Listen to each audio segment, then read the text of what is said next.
Welcome and happy Friday, everyone. Just giving it a moment or two, as we normally do, to allow our virtual community to get settled into this virtual learning space. Happy Friday. We're so glad to see you all. We don't take it lightly when our community shows up for us week after week. You let us know when you show up that this content is valuable to you, and we're just grateful to have you a part of our community. So go to the chat, let us know where you are joining the conversation from. And here at Intentional Conversations, we also have a group of folks that will join us on LinkedIn Live. So I always like to shout out the LinkedIn Live crew. We are certainly committed to making sure that your voice gets added to this broader conversation. And so be sure to use the comment section today throughout our time. We're bringing in your sentiments, your expressions, your questions, affirmations, all the things into the Zoom chat so that we all can be connected as we learn with and from each other. I am Dr. Nika White. My pronouns are she, her, and I have the honor of serving as the founder and lead principal consultant for NWC. And I want to take a moment to shout out the NWC team because they work tirelessly week after week after week, and they have done so for the past 5 years to bring this virtual learning experience to this broader community. So I'm so grateful for each of them. I also want you to know that at NWC, we truly value disability inclusion, and as such, we have enabled closed caption for those who would find that to enhance your experience today. So make sure that you know that that's available to you. I also want you to know that here at Intentional Conversations, we have been celebrating our 5th year anniversary this year. That is no small feat for those of you who may be aware.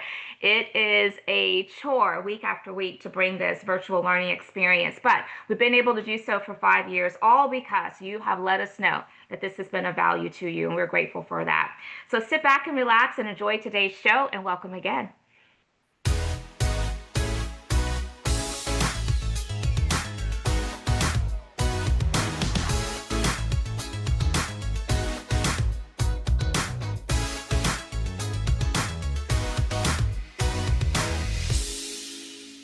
Let the conversations begin, indeed. And that is precisely what we're about to do. If you're just tuning in, you've joined Intentional Conversations podcast. We're so glad you're here as our guest. One of the things that we love to do at the top of the hour each week during our podcast is to bring attention to some of the national observances that are taking place in the month. And beginning September 15th, next week, we are officially into National Hispanic Heritage Month. So I hope that you're doing all that you can to deepen your solidarity, your support and allyship of that community. You're finding ways to build up your cultural understanding of what their needs are and their wonderful contributions to our society. But not just when September 5th rolls around through the end of that National Observance Month, which goes into October 15th, but all year long. It's important for us to remember that.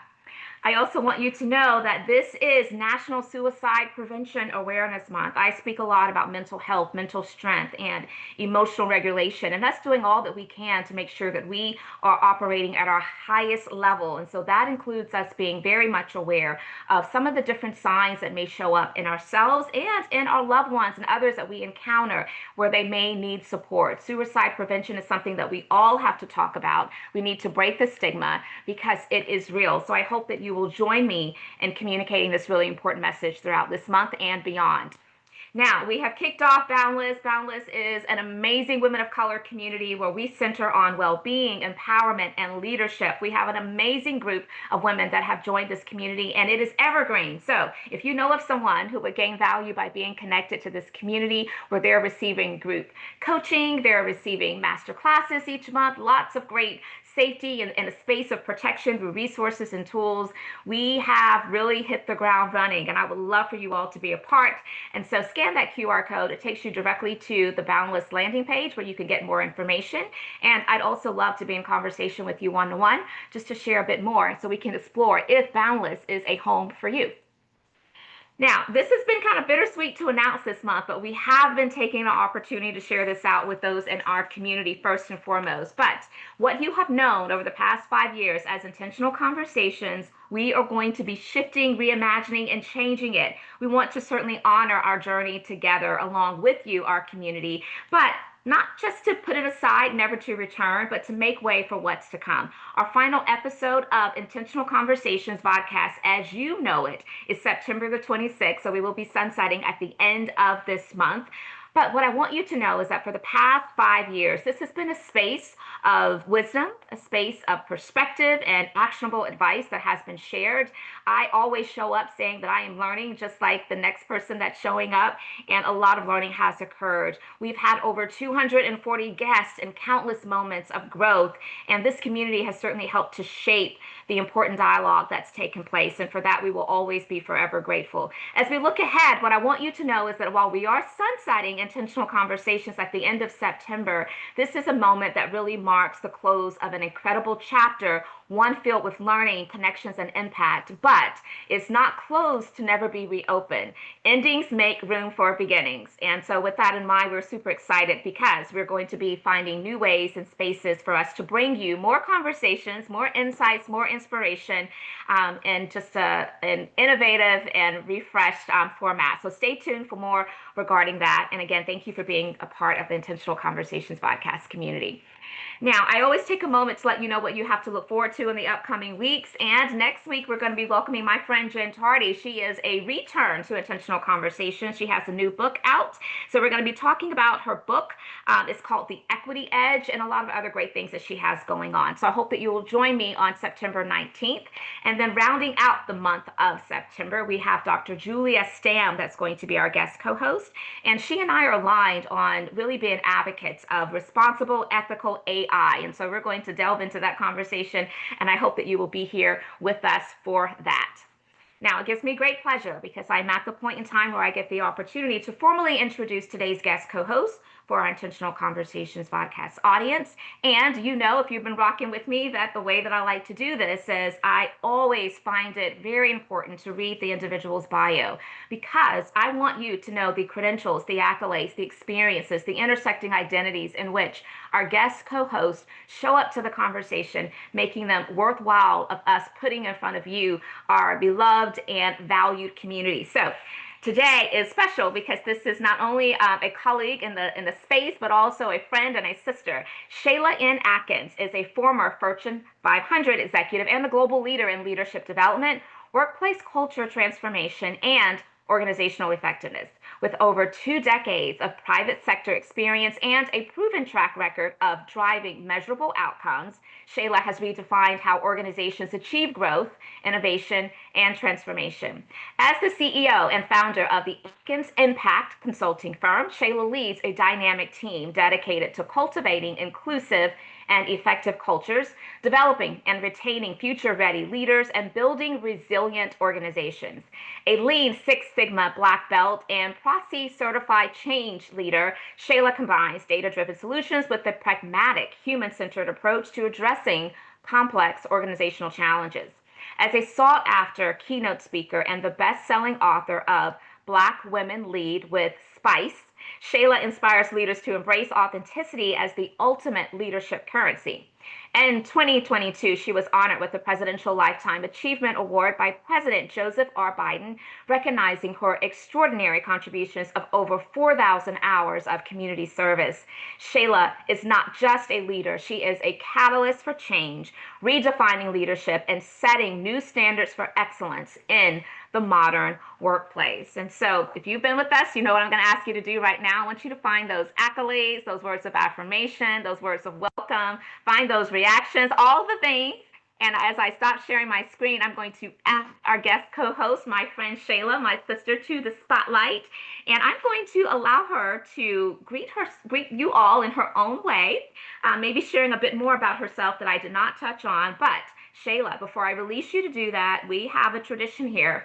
And that tradition is that we would love for our guest co-hosts, after hearing your bio, your accolades, all the things, right? We would love for you now to share something with us as you greet us that we would not know about you from hearing your bio or from looking at your LinkedIn profile. So welcome, friend. I'm so glad you're here. Hello, hello, hello.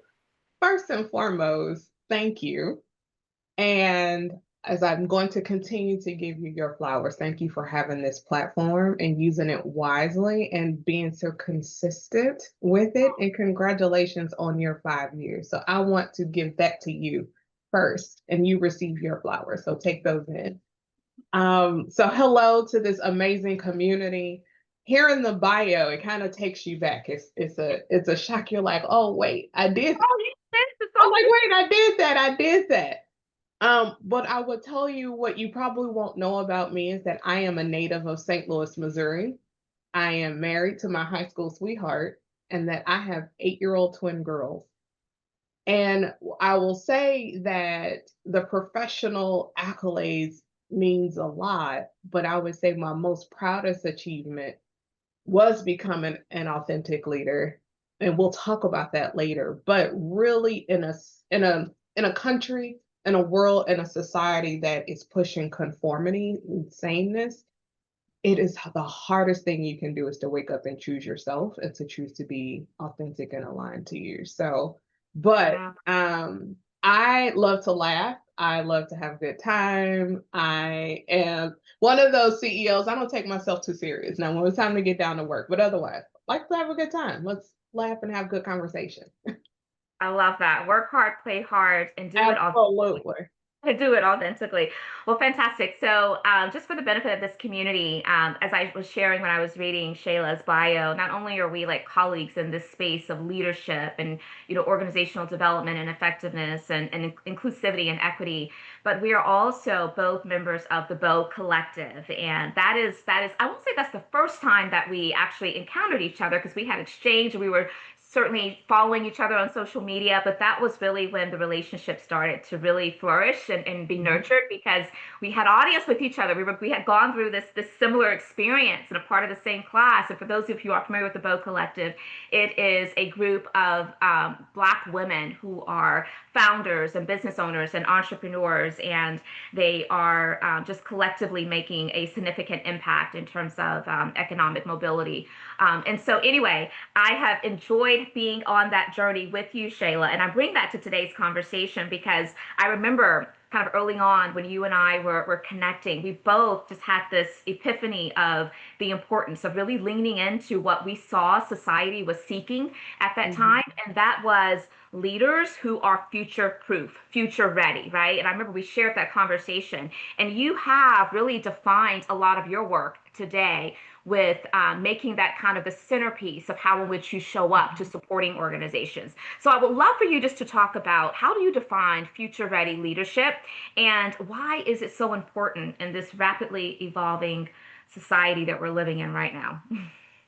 No, one, I love that question. And one of the things I remember, and if those of you who you're in this space in this industry, you remember the terms future ready and future of work. And they were this nebulous terms that no one really would define, but we just know the future of work was changing. We know that hybrid workplaces were coming and AI was coming. And one of the things in studying and doing this work, we have learned that the future ready and future of work is actually now, like it has hit us now. So it is no longer far away, far ahead. It's what we're living and leading in today. And so we have been on the cutting edge of defining what that means and developing other leaders to be future proof for their organizations. But how we look at it is it's interesting because the World Economic Forum published their future jobs report earlier this year. And in this future jobs report, one of the things they talk about is the top 5 skills in demand for 2030. Now, these are the skills that CEOs are looking for, the C suite, and they say these are the highest demand skills, the highest skills in demand, if you will. And what was interesting was behind AI, the top 5 skills were all soft skills, Mhm. all soft skills. And what we do within that think about future proofing is twofold. One, we're changing the definition and the approach of soft skills. They're no longer soft, they're necessary and essential. Mhm. But we're also elevating the priority of those skills. And so when we think about leadership in its typical case, it's command and control, conform type of leadership styles, but really elevating soft skills and a human centered approach. So future proofing is looking ahead and prioritizing the human in order to drive performance. It is not prioritizing the output to drive performance. It is prioritization of the human, the person, leading the entire person in order to drive performance. And so we're seeing this in those skills, the curiosity, lifelong learning, critical thinking, emotional intelligence, and resilience that we're seeing, and we talk about that often. But that's what's future proofing our leaders and being future ready, is centering humans in order to still drive performance and outcomes within the organization. And that's what we do. And that's the crux of our work and what we do in our initiative, Leadership Redefined. Yeah, no, that is such music to my ears because again, as I mentioned, that's something that you and I really aligned on. We at NWC have a communities of practice that's labeled future proof leaders. And it's all about exactly what you talked about. How do we elevate these soft skills and really make sure people see them as power skills that Exactly. are imperative for really navigating, especially when you think about the complexity of all that's happening right now in society. It is hard for people to separate what's happening outside of the four walls of an organization and not bring some of that anxiety into the workplace. And so, how do we help those leaders to be upskilled around remaining calm and emotionally kind of regulating themselves so that they can lead teams, so that they can make sure that they are setting the tone for when change is occurring? Because disruption is everywhere. It's not going to end. One of the biggest disruptions right now is the tariffs issues, right? Organizations are really panicking over that. But I'm finding that if we have really strong leaders that know how to navigate that complexity and set the tone, that you're going to find people to be a bit more less stressed, more relaxed, and that's going to impact productivity. And so I love that there is practitioners like you and I that are amplifying that type of message. Now you mentioned your conference. You kind of snuck that in at the very end. And we're not going to gloss over that because listen, you have been working hard, and I know that, and you delivered. And so congratulations on your Thank first you. conference. Tell us about it.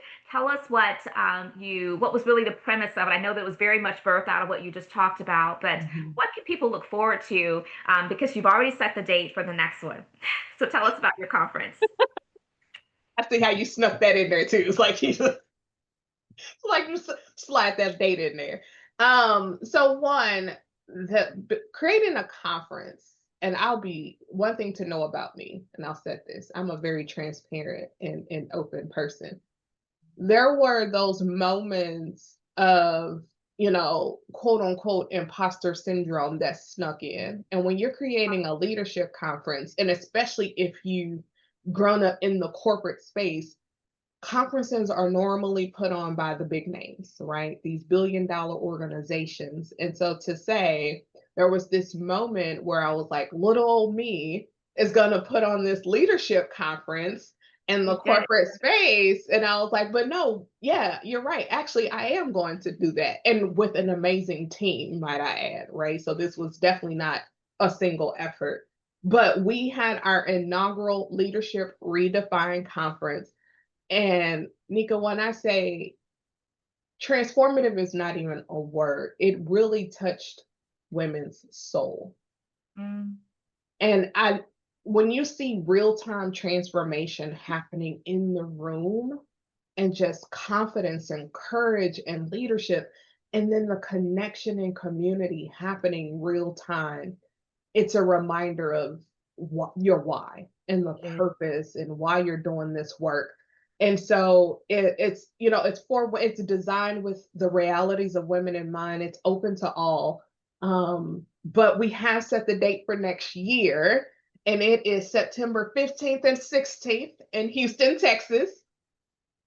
So you're going back to Houston, Well, it okay? was staying, yes, we're gonna come back. It's gonna stay in Houston. And let that build up and build that community. And well, we were looking at the survey, and everyone's like, "We got to take this on the road. You got to go to Atlanta. You got to go here." And I'm like, me being a process driven person, I'm like, I need to get this thing on rinse and repeat and get this machine Rinse rolling and before we repeat. talk about scaling. So another location, but Part is always the first one. So you got this, sis. You got this. oh Yes. man, I appreciate that because I'm like, oh God, next year is around the corner. But no, it's an amazing in what we do, and again, reinforcing the human-centered leadership and turning those soft skills into power skills. You said it. And that was actually our theme this year: turning your soft skills into power skills. And Yes. how Yes. do Yes. you Yes. elevate those? And giving women the courage and removing the necessity for permission. Yeah, yeah, And exactly. to And I lead. know we struggle with that. I know that we really Mhm. struggle with that as women. Um, So I often talk about the need for, as we are doing this work of organizational development, workplace cultures, that we're really leaning into humanizing how we work and live, because Mhm. we spend so much time at work that it is hard for us to have like this turn on, turn off type of mentality to ourselves. And so we also need to make sure we're leaning into the different ways in which we, as individuals outside of our titles and positions within the organizations we are affiliated with, are whole and healthy. And so I bring that up because I think that relates very deeply to this authenticity kind of mantra that you carry and you hold and you embody so well. So let's talk about that. Let's talk about how you like to advise leaders to balance authenticity with this performance pressure, right? Yes. Environments that still will often reward assimilation, conformity over individuality, because I think that's also about giving ourselves permission to be who we truly are. So I'll tell a short story that'll Please. lead into this. And when you say rewarding assimilation, and I remember, and those of you, if you go into executive ranks within leadership, and I remember two things occurring as I was studying this work and start to embody this. And I remember that as an executive, I had to go to assimilation. It's literally called assimilation. Oh, it was literally called It's assimilation. called cultural assimilation. So before, as you start to break through and you go into executive ranks, there's an image consultant that's given. You literally attend cultural assimilation. And I remember I didn't attend. I told no. And the organization I was going into, I had to ask a question. You brought me here to be a change agent and to shift things, but you want me to attend your cultural assimilation for executives that will do either one of us any justice or service. And when you think about authenticity, there's a myth and there's a misconception because it's a common word that it's used, and quite frankly, it's overused. But authenticity is not how real you can be. People, they oh, I can show up and I can just be super real and I can just, this is about being in alignment with your values, The beliefs, value. and how you show up, that there is alignment. And that's what authenticity is. And we know it when we're out of alignment, we feel it. And so when you think about what that looks like in the workplace as a leader, as an employee, leading an organization or team, are you consistent in alignment with your values, beliefs, and how you show up in the workplace? And so this work, it becomes there's this intersection where authenticity and well-being cross and connect, Yes. Yes. right? Yes. Because, and just to get technical for a second, what happens when we are hiding, covering, code Masking. switching, Hmm. all of that, is one, we're doing two things to our bodies. We're telling our brains that our natural selves is not enough, Yeah. and it's a trauma response every single time. And what happens when we go into trauma? We have our fight or flight is activated. Now, I want you to think about every single day you go to work, right? And you're out of alignment, and your fight or flight is activated 8 to 10 hours every Yes. single day, right? So what that does to our bodies and autoimmune diseases and burnout and depression, that's where that comes from when we're out of alignment. And Mhm. so the work that I do a lot with leaders, it requires this, I would say, this radical level of intimacy with yourself. Mhm. There's some self inventory that happens. And when that happens, because we need to know how to lead self before we Right. lead others. With others. Absolutely. And so the work we do with leaders and organizations is authenticity is a component of inclusive leadership, empathy, emotional intelligence, right? And that's a model that we have, right, that we use to go within that around that inclusive leader. But um it builds that connection. And so one of the common questions that I get when we're doing leadership development or training or coaching is how do I get my team to perform better, right? How do I get more out of my team? How do I lead this organization? How do I influence? I have this change coming. And my very first question is, are you in alignment with your values, beliefs, and how you show up to build that connection to lead the masses? Because if that's not there, you're going to get compliant teams, but you aren't going to get committed teams. Yeah. Yeah. And compliant teams are not teams that are innovative. They're not teams that are, on the cutting edge, and they are not teams that are seen as kind of a workplace destination, right? A lot Exactly. of people want to be able to be a part of teams where they feel like they're really contributing and not just conforming to mainstream way of thinking, acting, operating, and showing up. So I love how you broke down authenticity. And I agree with you, Shayla. I do believe that there is a subset of individuals that will hear authenticity and automatically think that that means I can't say and do what I want to. I need to Mhm. be, this is just me. And the bottom line is that I don't, if there's bad negative parts of all of us. We don't want you bringing that into a space that we're trying to have this high positive energy around, right? So we totally mix that up. And I think that that has caused some people to turn away from conversations where we're centering authenticity because they feel like now you just want to give people a license to misbehave and to bring Exactly. all baggage into every single environment. And that's not it. It is alignment with the values. And so I think that's beautiful how you've been able to connect that to your work of leadership. Now, I want to stay here for a bit because I think this is Yeah. critically important. Yeah. We do have some stuff that's popping off into the chat, so I want to recognize Yes. that as well. Toki says these days the non-compliance compliance is killing me. Yes, absolutely. Nakima says running from woolly mammoths and saber tubes every day. Yes, yes, yes, yes, yes, yes. So let's make sure we're paying attention to the chat as well.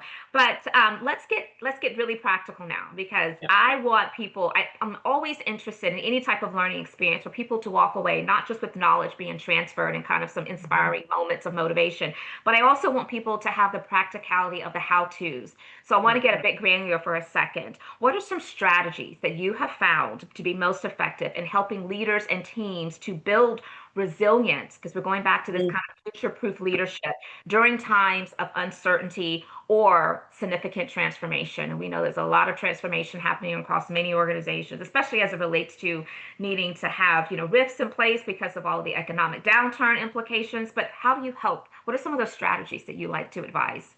No, I love this, and I love that you want to get granular, right, and have those key takeaways and those strategies. One of the things, and you mentioned, is like I'm very pragmatic, and one of the things is understanding resilience. And resilience, we think we can often confuse it with persistence, which is powering through. Resilience is being strategic and proactive in putting recovery and bounce back strategies in place. Yes. So it is not, it is conflated with persistence every day. Oh, I just push through and I'm resistant and I power Yes. through. And Yes. you're burned out, your teams are burned out, your organization is exhausted. But it is taking the time to sit and plan and be strategic and proactive. And the first thing tactically is taking that, what I will call a stress inventory.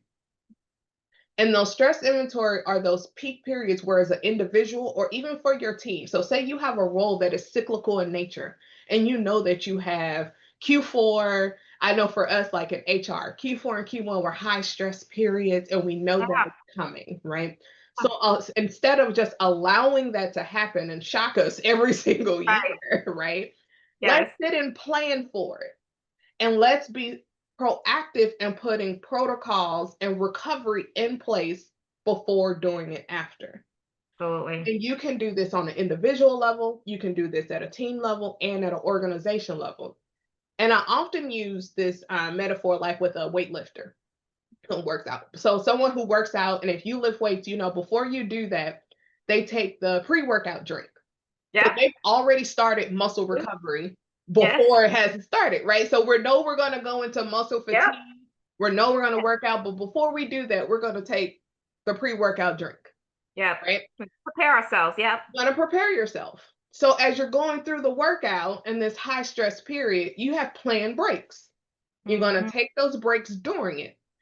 And think of that as like a rubber band. We're not going to stretch and power through until the rubber band pops. We're going to stretch, recover, and let the elasticity come back and stretch and recover and keep going back and forth. But so then you have that, then you have the post workout, right? So you're going to cool down, you're going to stretch, right? After you've put your muscles through this fatigue and the stress, and then you're going to recover. And so when you think about that, like I said, on a micro and macro level, whether it's individual or teams, are you planning and anticipating change and disruption? Because as we know, we can talk about VUCA times, that are volatile and, uncertain and ambiguous, but that's our new norm. That's our new norm. That Yeah. is unfortunately our new norm. And so you said it earlier that the what's happening in society and what's happening in organizations, the lines are completely blurred. We're bringing in all of this every Yeah. single day. We're human. We're wired to. So how are we proactively doing that? So a key strategy is take your stress inventory. What is activating stress? What is going to be a high fatigue situation or period of time? Is it repetitive? Is it cyclical in nature? And put proactive pre, during, and post resilience strategies in place so Mhm. that you're not powering through and burning yourself out to say that you're resilient. And you can do that with your team, you can do that with yourself, you can do that with your organization, to plan those breaks. We see teams who we're going to let one person off for vacation and let the other ones, and you rotate, doing it that way. We see decision making protocols being changed. We see, just again, some of those Right. proactive strategies that we have. Yeah. So it finds its way into the operations of the organization because, Exactly. It yeah, becomes part of the operation. It becomes a part of the way you work. It a becomes part culture. of decision making, and it becomes part of the culture. So now you know that it's coming. You know the change is coming. Now you're just speeding up the time of recovery, right? To bounce back. And through that self awareness, it allows us to be proactive to help set ourselves up for the best case scenario. I agree with you. I think that some people use resilience as a badge of honor, but that it's because they are defining it as I work through the weekend or I work like, 80 hours per week. And it's like, this is my badge of honor. This is great. And what we don't realize, and I'm putting my hand up too, because I definitely have been there, but what we don't realize is that when we do that, it makes it a part of the norm and it makes it something that everybody else tries to mimic. And so I heard you say this is unfortunately a part of our norm right now. And I, like you, I want us to reverse that norm because we're going to continue to find ourselves in this vicious cycle of just repeating these bad habits over and over again if we do not try to reverse the norm. And I think that also it's a part of not only just stress inventory to understand what stresses us, but also knowing when we are dysregulated and having Yeah, definitely some tactics and strategies to identify when I'm experiencing those symptoms of dysregulation. That means something is off, and that should be a sign to all of us. And when our nervous absolutely. system is activated, that's a sign we're dysregulated in that moment. And it's hard to operate at our highest when we are not regulated and brought back to that neutral state. I often talk about it as regenerative strength because it aligns very much with how you define resilience. Resilience for a lot of people is going, going, going, the Energizer Bunny. But resilience and the way that I talk about it from a regenerative strength perspective is that we have to be very intentional to find those moments where we are noticing our bodies are being negatively impacted and we plan for that rest time, whatever that looks like, right? Because Mhm. otherwise we can't get back to that place of strength unless we rejuvenate ourselves. And that's just happened on its own. We have to plan Absolutely. for No, that. I love that regenerative strength, and it requires us to honor the early signs Yes, and yes. to take notice of them. I mean, so Mhm. our body is telling us, right? Whether we're having decision fatigue or we're getting irritated, we're being short in our communication, like we know it, we see it, Oh, we again, know. we Oh, we power know through. it.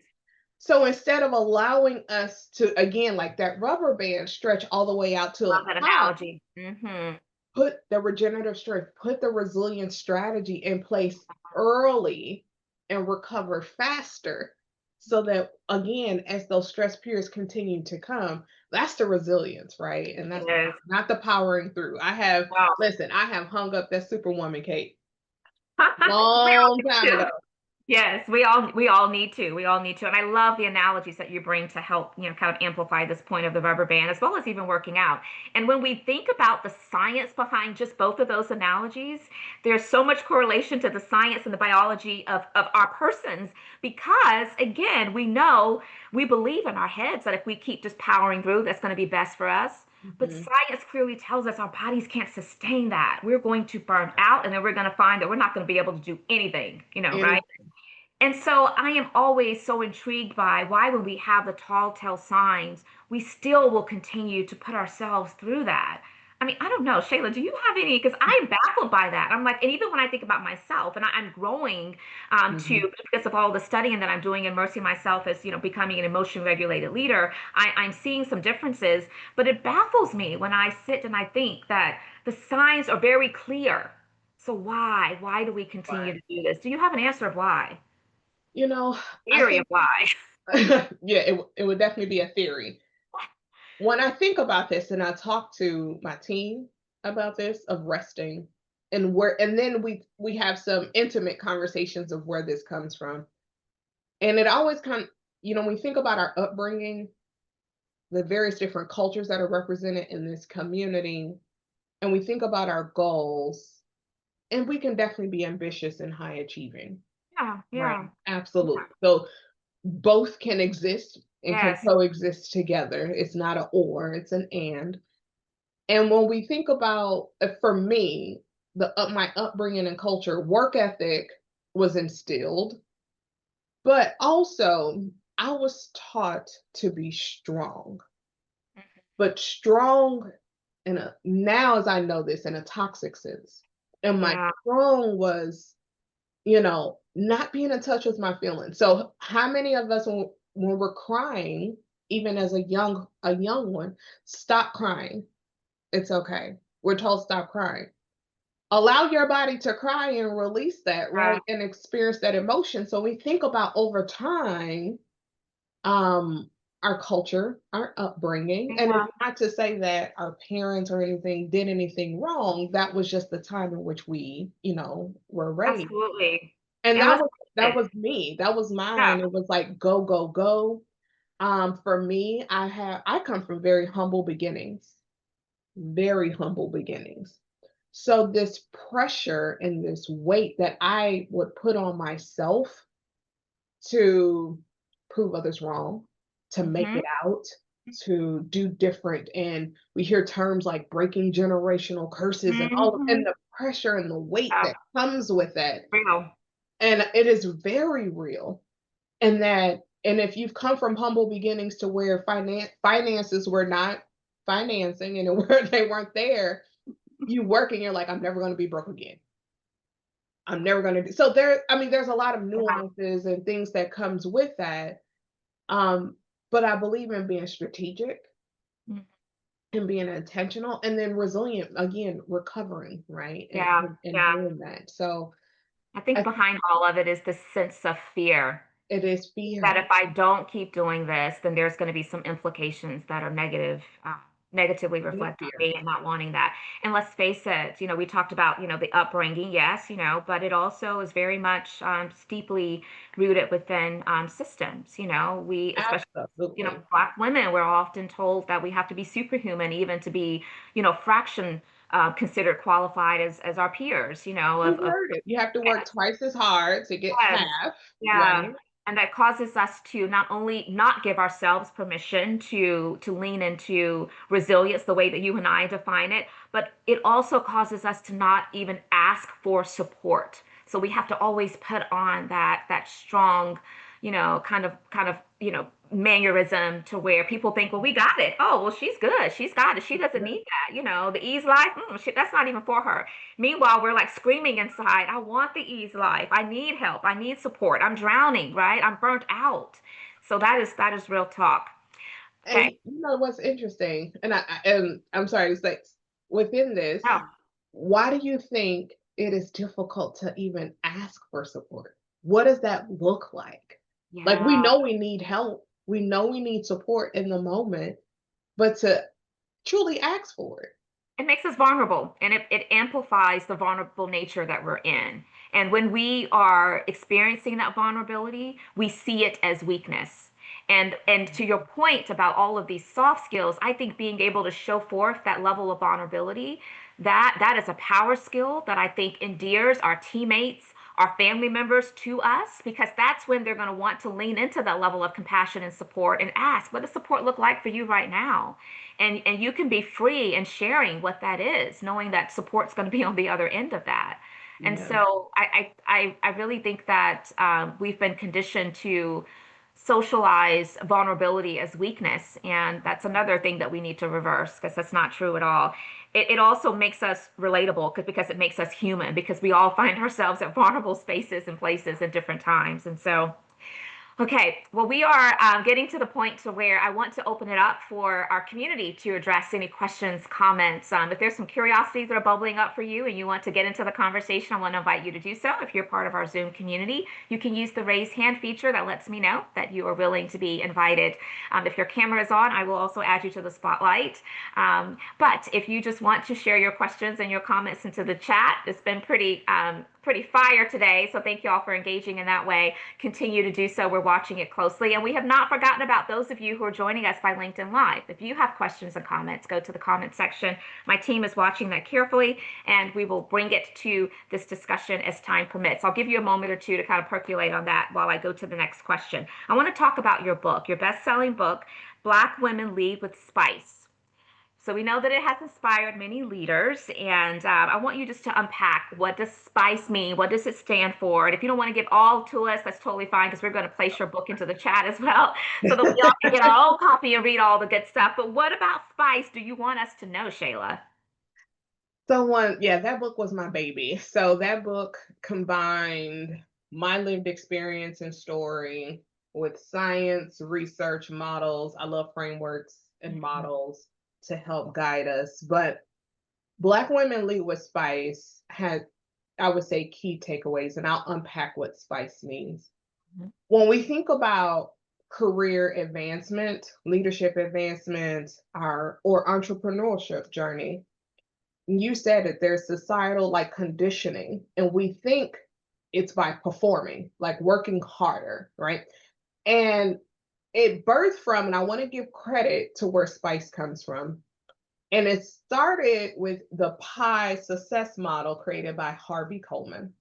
And in that pie model, he says performance is only 10%, and that exposure is the largest piece at 60%, which is the E. And then you have I for image, right? Think of that as your brand, right? That rounds it out.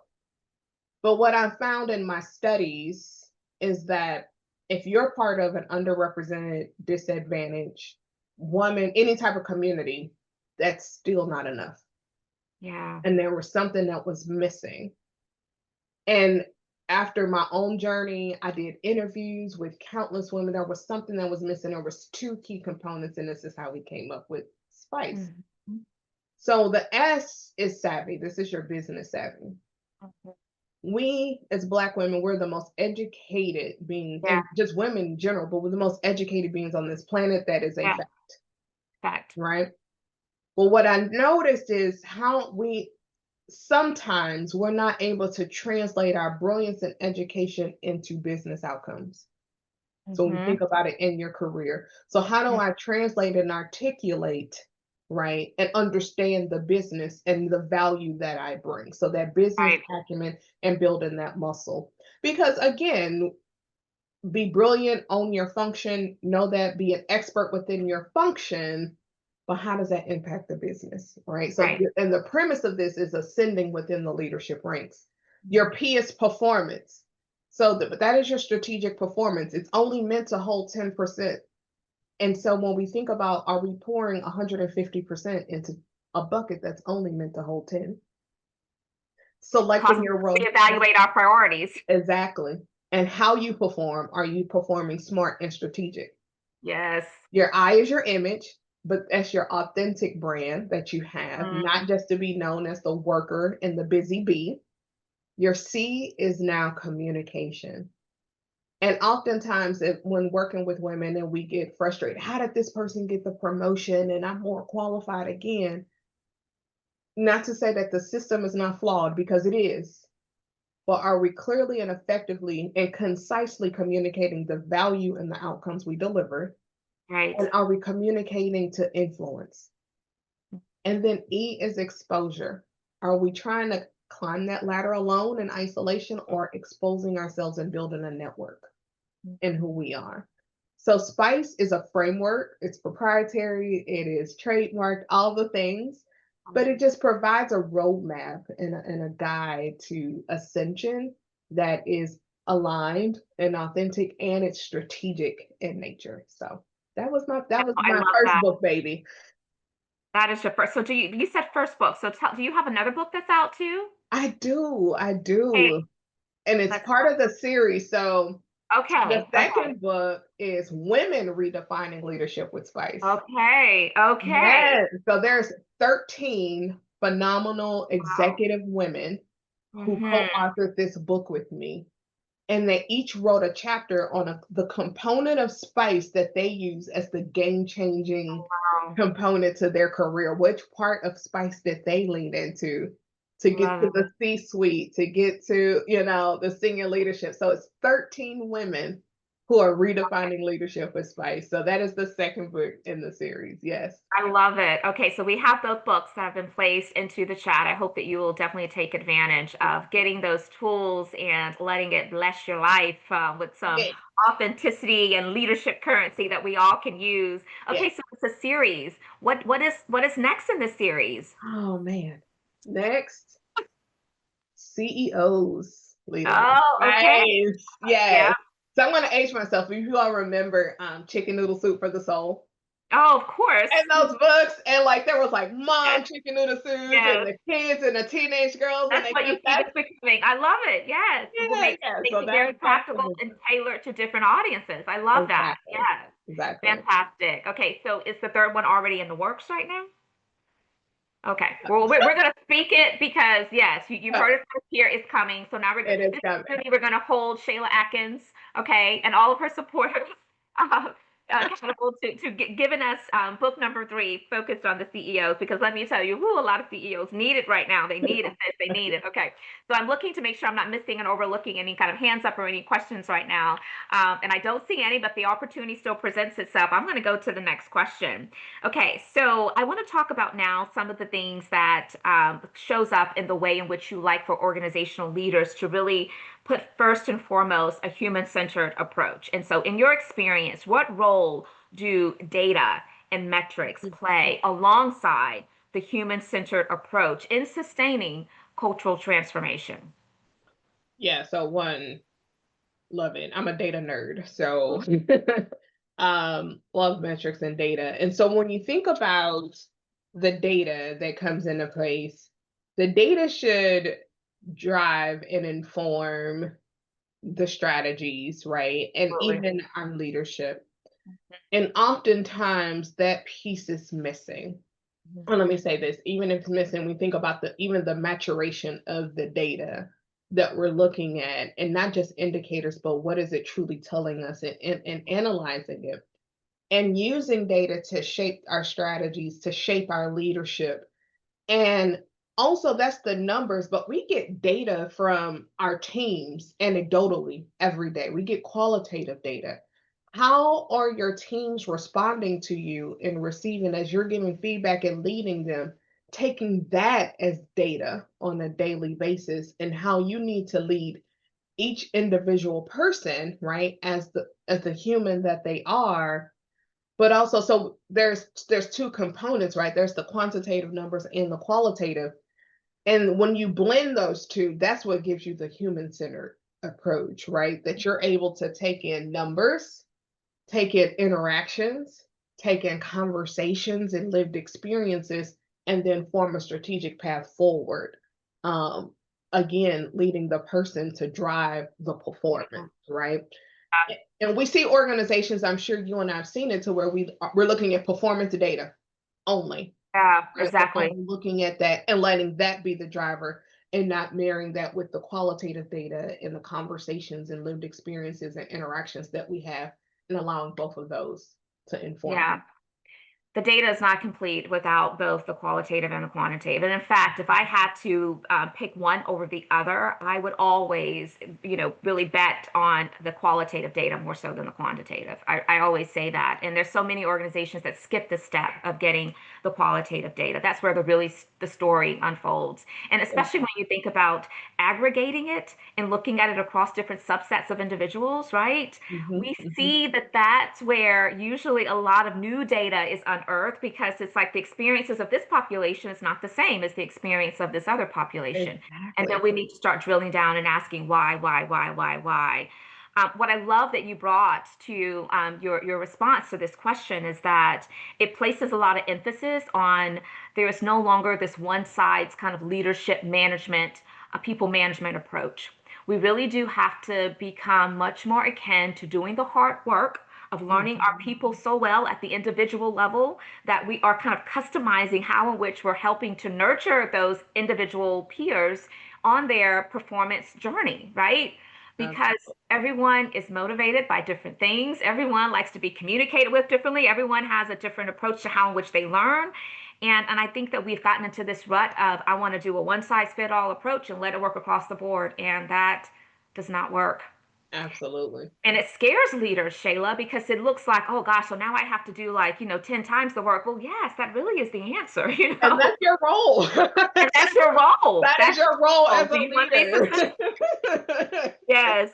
And so, when I think about a human-centered approach and how that has fallen by the wayside quite often, which is why a lot of us practitioners are amplifying it, sometimes it is important to get, again, going back to the granularity of it. What does that look like in practice? You've mentioned that it is bringing, of course, the data to it and then making sure that that human interaction is very much customized to all the different individuals that are working in concert together. But right now, there's so many organizations that are challenged with the human-centered approach consistently because they are driving towards productivity and they see people as machines because they're looking at the bottom line and capitalism. And so, how do we resolve the two? Because I do believe that the two can live together, and most people are, or for whatever reason, they fight that. It's almost as though when we talked about the other analogies of the rubber band and the workouts, we know what science says, but we still will continue to drive towards something else. So, how are you helping organizations to really reconcile this human centered approach and knowing that that is not going to compromise the productivity outcomes, but it's going to help it? How do you help clients to see that? Yeah, so I love that because it is a challenge, right?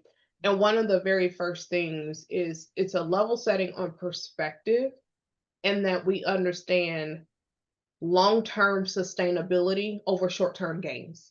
Absolutely. And so, one, getting leaders and executives on board with long term, whether it's productivity, profit, whatever that measure is, that metric, that we're looking to sustain it over time and not just see these short term outputs. And that is one of the hardest shifts in thinking It before is. we get to any strategies, tactics, and frameworks or anything like that. It is the shift in thinking first and understanding that. Then there is an education component. And so I'll say this, I'll take a step back. Being that we are essentially an organizational development firm, everything we do is underpinned with a change management lens. So we take an organizational change management approach. So we understand human behavior, and and we know that there's going to be a cycle within this change, right? Yeah. And so when we think about this perspective like shifting, we know that there's going to be resistance, and then there's going to be some denial, and then they'll come on board.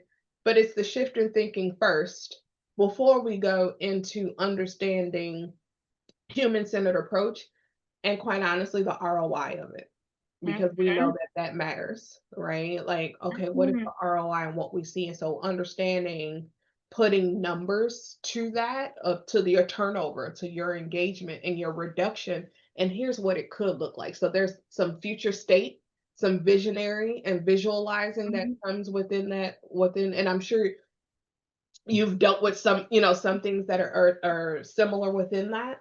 And then we start to then put the strategies in place, but it's a lot up front of the shift in thinking and level setting and understanding people and humans and influence. And so we do a lot of that mind work and kind of that heart and head work that Mhm. comes within that before getting to the tactics. Because I can give you this, we can give the strategies all day long, but again, it's a short-term game. It won't be a sustainable transformation or, long-term outcome.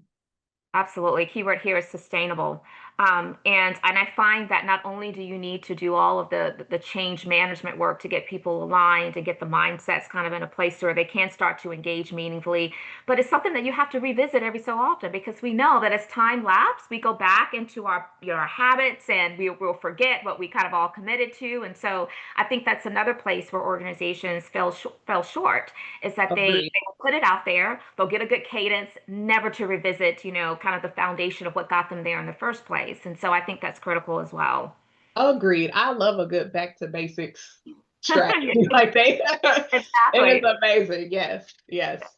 I So love okay, so we're getting close to the end of our time. I would love to give you the opportunity, Shayla, to as you think about all that we've been able to socialize and and talk about today.